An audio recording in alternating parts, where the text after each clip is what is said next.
এটা আমার বাড়িতে গত রাতে 11টার পরে হামলা করেছে। কারা করেছে আমরা জানি না, কিন্তু 10-12 জন লোক, এবং তার মধ্যে মনে হয় বেশি বাচ্চা ছিল, ঢিল ছুঁড়েছে, গাড়ি ভেঙেছে।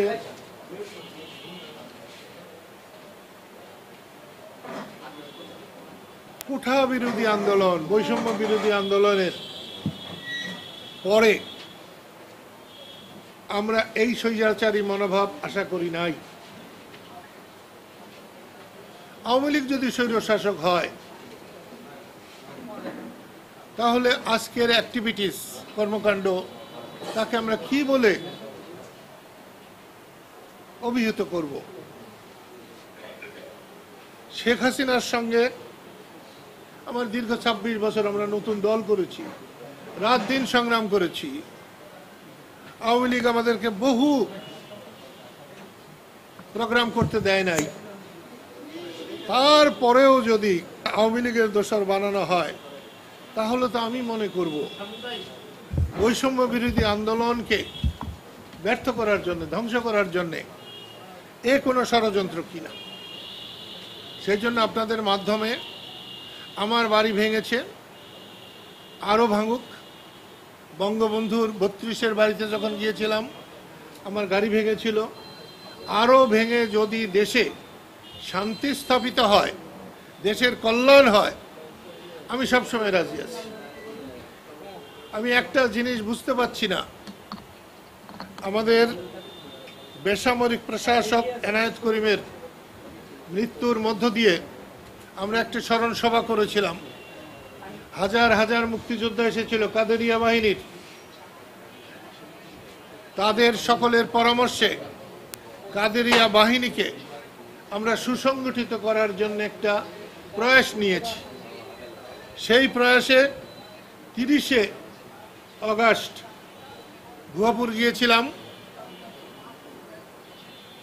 সেখানে মুক্তিযোদ্ধাদের উপস্থিতি দেখে আমার হৃদয় ভরে গেছে। এখন আমার যাওয়ার পালা, সম্মানের সাথে যেতে চাই। সেই মিটিংয়ের পরে দেখলাম কেউ কেউ স্লোগান দিয়েছে, জয় বাংলা হবে না, জয় বাংলা থাকবে না, দালালরা হুঁশিয়ার। তো দালালদের হুঁশিয়ার বললে আমাদের কিছু যায় আসে না। আমরা জীবনে দালাল ছিলাম না, দালালি করিও নাই, দালালের হুঁশিয়ারিতে আমাদের কিছু যায় আসে না। কিন্তু জয় বাংলা চলবে না বা থাকবে না, তাহলে হোক, জয় বাংলা থাকে কি না থাকে দেশের মানুষ সেটাকে বিচার করবেন। আমার কাছে মনে হয় দেশটাকে অস্থিতিশীল করার জন্যে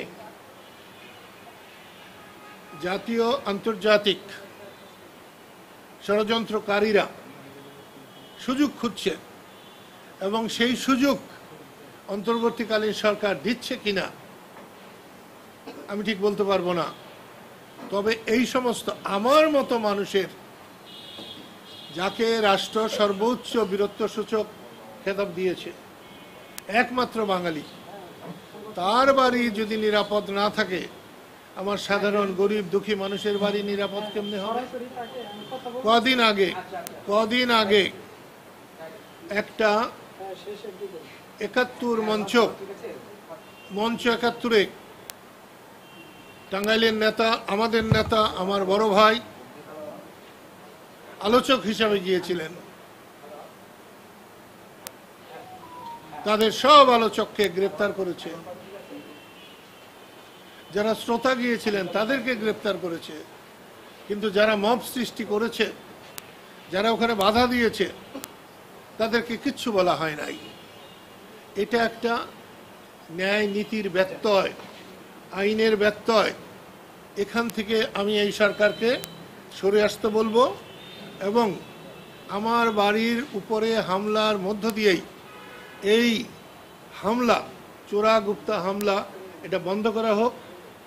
এইটা সরকারের কাছে আমার নিবেদন, এবং দেশবাসীর কাছে আমার নিবেদন যে আপনারা জাগ্রত হন, রুখে দাঁড়ান।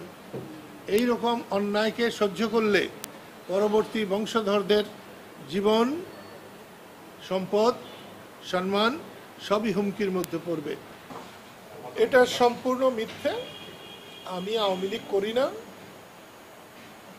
রাজনৈতিকভাবে শেখ হাসিনার সঙ্গে আমার কোনো রকম মিল নেই। ব্যক্তিগতভাবে আমি সব মানুষকে ভালোবাসি। উনি বঙ্গবন্ধু শেখ মুজিবের রক্ত আমি সব থেকে বেশি শ্রদ্ধা করি। তার জীবন, মান, সম্মান এগুলো আরেকজন নাগরিক হিসেবে যেভাবে আমি গণ্য করব, এটা তার ক্ষেত্রে করব। আমি বঙ্গবন্ধুর সৈনিক, আমি মুক্তিযোদ্ধা।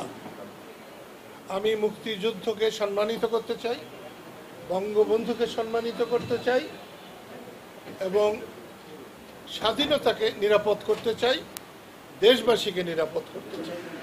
এখানে শেখ হাসিনার নেতৃত্বের আওয়ামী লীগের কোনো জায়গা নেই। আমি ইনশাল্লাহ যাব। মুক্তিযোদ্ধাদের সমাবেশ ডাকা হয়েছে, সেখানে কেন যাব না? 10টা মানুষ থাকলেও আমি যাব এবং যা হয় হবে। আমি মনে করি গায়ের জোরের চাইতে মনের জোর অনেক বড় জিনিস। আমি মনোবলে বিশ্বাসী মানুষ।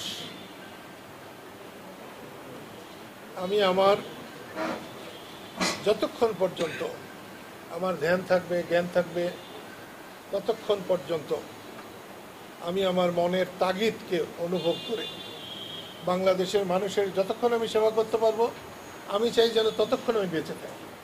আমি অচল হয়ে যেন এক মুহূর্ত বেঁচে না থাকি। যতদিন বাংলাদেশ থাকবে ততদিন মুক্তিযুদ্ধের চেতনা থাকবে, মুক্তিযুদ্ধ থাকবে এবং মুক্তিযোদ্ধাদের সম্মান থাকবে। যারা এটা করছে তাদেরকে জিজ্ঞেস করা দরকার তারা কেন করছে। আমি কি করে বলবো যে কেন তারা করছে?